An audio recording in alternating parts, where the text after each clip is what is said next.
ನನಗೆ ಅದು ಅನ್ಬೇಕು. Maybe I need to change. ಇವಾಗ ಒಂದು ಸಿನಿಮಾ ಮಾಡಬೇಕನ್ನೋದು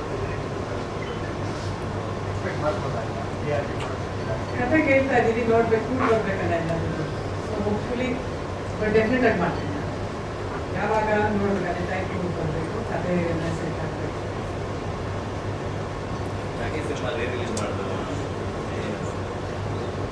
ತುಂಬ ಖುಷಿ ಆಯ್ತು, ಯಾಕೆಂದ್ರೆ ನಾನು ಈ ಥರ ರೆಸ್ಪಾನ್ಸ್ ಎಕ್ಸ್ಪೆಕ್ಟ್ ಮಾಡಿದ್ದಿಲ್ಲ. ಅದೇ ಪ್ರೀತಿ ಜನ ತೋರಿಸಿದ್ರು ಒಂಥರ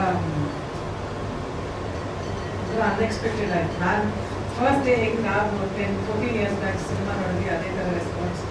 ಸೊ ಏನು ವಿ ಆರ್ ಜಸ್ಟ್ ಬ್ಲೆಸ್ಡ್ ಅಷ್ಟೇ. ನಾನು ನಮ್ಮ ಫ್ಯಾಮಿಲಿ ಜಸ್ಟ್ ಬ್ಲೆಸ್ಡ್ ಈ ಥರ ರೆಸ್ಪಾನ್ಸ್. ಮುಂದಿನ ವರ್ಷ ಯಾರು ನಮ್ಮ ಫ್ಯಾನ್ಸ್ ಯಾವ್ದು ಕೇಳ್ತಾರೆ ಅದು. ಇದೇನಾಯ್ತು, ಜಾಕಿ ಎಲ್ಲರನ್ನೂ ರಿಲೀಸ್ ಮಾಡಿ ಅಂದರು. ಸರಿ, ಯಾರು ಮಾಡಿದ್ರು ಅನ್ನೋದಕ್ಕೆ ಎಲ್ಲರೂ ಜಾಕಿನೇ ಮಾಡಿ ಅಂದರು. ನೆಕ್ಸ್ಟ್ ನೋಡಿ ಮೋಸ್ಟ್ಲಿ ಅಪ್ಪು ಇರ್ಬೋದು.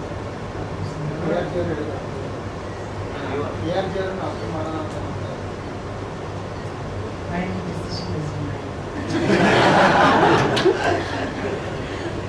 ಯುವ ಸಿನಿಮಾ ರಿಲೀಸ್ ನಾವು ನೋಡಿದಾಗ ಹೊಸ ಸಿನಿಮಾ ರಿಲೀಸ್ ಆದಾಗ ಏನು ಓಪನಿಂಗ್ ಅದನ್ನು ರೀಕಾಲ್ ಮಾಡ್ಬೋದು. ಆ ಸಿನಿಮಾ ಬಗ್ಗೆ ಏನು ಆ ಓಪನಿಂಗ್ ಇರ್ಬೋದು, ಸಿನಿಮಾ ಕಲೆಕ್ಷನ್ ಇರ್ಬೋದು, ಯುವ ನೋಡಿದ್ರೆ ಸಿನಿಮಾ ಕೂಡ ಆಫೀಸಲ್ಲೇ ನೋಡಿದಾಗ ಹೌದು.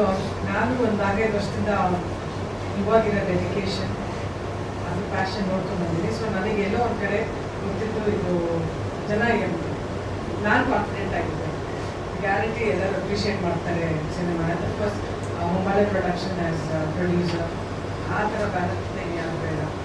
ಆಮೇಲೆ ಸಂತೋಷ್ ಸರ್ ಎಲ್ಲ ನಾನು ಇಲ್ಲಿವರೆಗೂ ಯಾರು ಹೇಳಿದ್ದಾರೆ, ಎಲ್ಲರೂ ಇವಾಗ ಬಗ್ಗೆ ಒಂದು ನೆಗೆಟಿವ್ ಇದೆ ಹೇಳಿಲ್ಲ. ಅದು ಇದ್ರೊಳಗೆ ಬೆಟರ್ ಇರ್ಬೋದು, ಅದೊಂದು ಬೆಟರ್ ಆಗಿರ್ಬೋದು.